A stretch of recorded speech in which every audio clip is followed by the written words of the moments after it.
O estado americano do Maine se juntou ao Colorado e decidiu desqualificar a candidatura de Donald Trump nas primárias locais. Lembrando que a primeira decisão nesse sentido aconteceu poucos dias antes, lá no Colorado.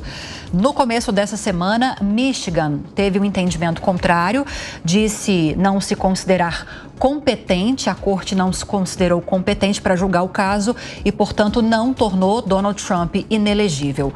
Sobre essas decisões contrárias em diversos estados, outras ações ainda estão tramitando em outros estados americanos. Quem conta mais para a gente é a Malu Bacarin. Segundo autoridades, a decisão foi tomada por conta da participação do ex-presidente na invasão do Capitólio no dia 6 de janeiro de 2021, ato que atrasou por várias horas a certificação de Joe Biden. A secretária do estado do Maine afirmou que Trump não está qualificado para ser presidente, de acordo com a 14ª emenda da Constituição, que exclui da responsabilidade pública aqueles que tenham participado de atos de insurreição. Essa é a mais recente de uma série de contestações legais apresentadas em vários estados do país para impedir que Trump participe da corrida presidencial em 2024. Ele é o favorito para a vaga republicana. O ex-presidente também é acusado de pressionar pessoas envolvidas no processo eleitoral de 2020 para que revertessem a vitória de Biden. Na quarta-feira, a Suprema Corte do Michigan rejeitou o recurso de desqualificação do republicano. O órgão decidiu, em uma breve sentença, que não estava convencido de que as questões apresentadas deveriam ser respondidas pelo tribunal. Para a gente falar mais sobre essa situação do Donald Trump, temos mais um convidado agora, o professor de Relações Internacionais da UERJ, Paulo Velasco. Professor, como sempre, obrigado pela sua presença aqui com a gente na nossa programação. Seja bem-vindo. Bom dia. Muito bom dia, Vitor. É um prazer sempre conversar com vocês. Ô, professor, muitos têm falado que essas decisões devem ser derrubadas, né? Que tanto essa decisão do Maine quanto a do Colorado, que foi muito semelhante, tornando Trump inelegível, elas devem ir à Suprema Corte americana e que lá, com a maioria conservadora, elas devem ser derrubadas. Pergunto ao senhor, professor, é esse o seu prognóstico também? É isso que espera? E mesmo que sejam derrubadas, será que o principal efeito delas deve ser político, justamente de se criar um desgaste, de se macular a imagem do Donald Trump para a eleição, professor?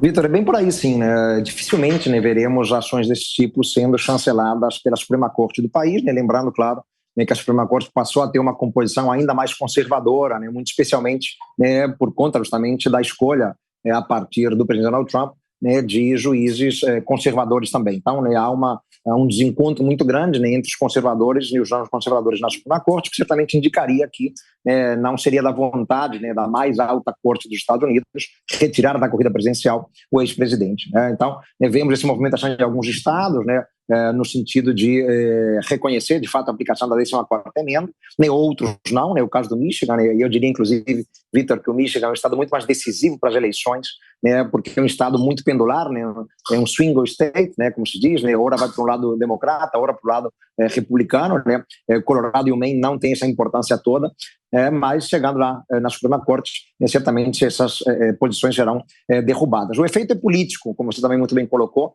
mas não no sentido efetivamente de desgastar a imagem do ex-presidente, talvez até pelo contrário, né? O ex-presidente ele é muito sábio em usar esse tipo de ação, né, contra si, no sentido de mostrar que há uma perseguição institucional do sistema, né, contra a sua pessoa, né, o que acaba inclusive alimentando, né, um apoio bastante robusto, né? Não por acaso ele lidera com fogo a qualquer pesquisa entre os republicanos, né?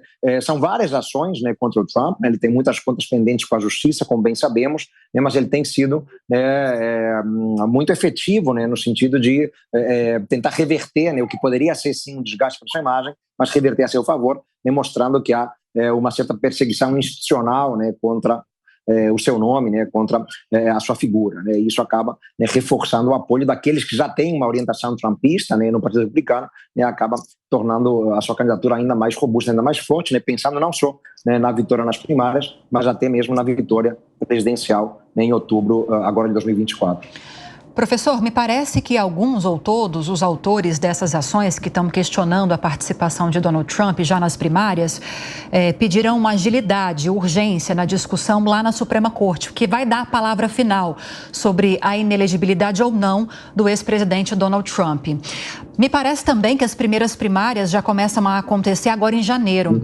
Caso não haja essa decisão da Suprema Corte antes desses pleitos, como fica a situação nos estados em que houve uma decisão estadual? Vale a decisão estadual ou é preciso, de qualquer forma, esperar essa decisão federal? Como fica essa situação?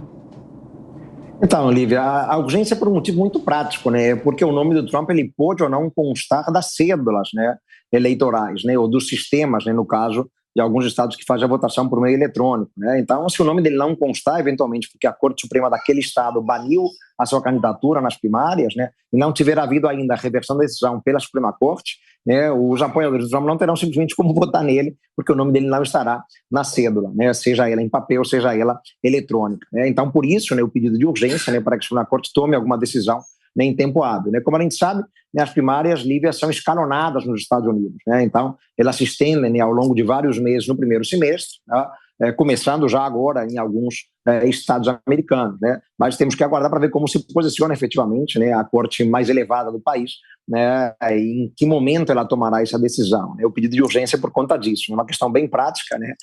Se o nome dele vai constar ou não ali, se os eleitores poderão ou não votar no Trump, né? Se o nome dele não estiver, evidentemente não haverá essa possibilidade, o que pode influenciar, né, evidentemente, o resultado das primárias, né? Se 2, 3 estados, eventualmente, né, realizarem as primárias, né, sem o nome do Trump na cédula, isso fará com que ele perca, evidentemente, esses estados, né, e poderá trazer efeitos que não são alentadores, né, poderão trazer prejuízos, evidentemente, para a sua eventual candidatura final. Professor, quem vai lhe fazer a próxima pergunta é o Cristiano Vilela. Professor, bom dia, satisfação falar com o senhor aqui na Jovem Pan. Professor, existe a possibilidade, dentro da sua avaliação, da sua análise, do quadro político que está colocado, de que, eventualmente, esses 2 episódios do Colorado e do Maine e, possivelmente, outros episódios de outros estados americanos venham, de alguma forma, a gerar a emergência de algum outro nome mais fortalecido na disputa pela vaga republicana? Ou o senhor entende, na linha do seu comentário inicial, que quem vai ganhar, quem está ganhando um presentão com esses questionamentos é o próprio Trump, que está fortalecendo o seu nome? Cristiano, eu acho muito improvável, né? A essa altura, né, estamos já virando o ano, né, teríamos que ter já algum nome no Partido Republicano que se mostrasse viável, né? Durante muito tempo se falou do Ron DeSantis, né, que, enfim, se mostrou como um desafeto ali do Trump, né, parecia ser eventualmente um candidato viável no Partido Republicano, mas não conseguiu crescer, não conseguiu robustecer sua candidatura, né? Outros nomes, né, apareceram, né?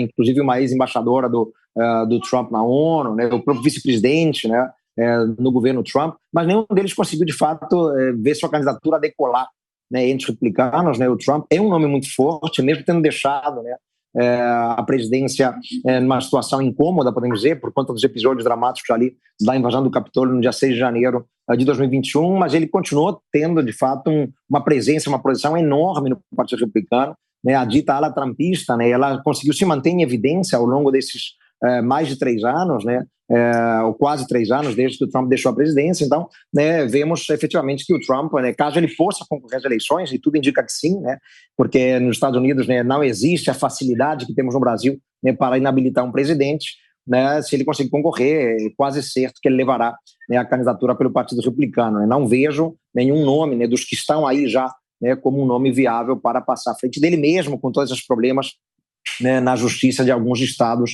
do país, né? Por enquanto Colorado e Maine, mas poderão aparecer outros, mas eu não vejo efetivamente muita condição de que qualquer outros nomes aventados, já conhecidos, né, possam conquistar, né, corações e mentes, né, dos eleitores republicanos para se colocar como candidato do partido, né? O Trump, né, a esta altura do campeonato, né, e não falta tanto assim para começar nas primárias, né, ele é disparado o grande favorito.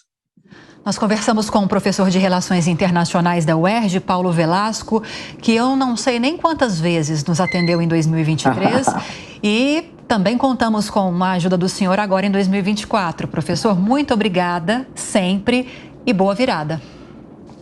Lívia, é uma parceria enorme, adoro, gosto muito de conversar com vocês sempre, né? Desejo a todos aí um ótimo 2024, né? Aqueles que estamos assistindo também, né? Que tenhamos um ano tranquilo, de paz e de prosperidade. Um abraço e até a próxima. Abraço. Valeu, professor.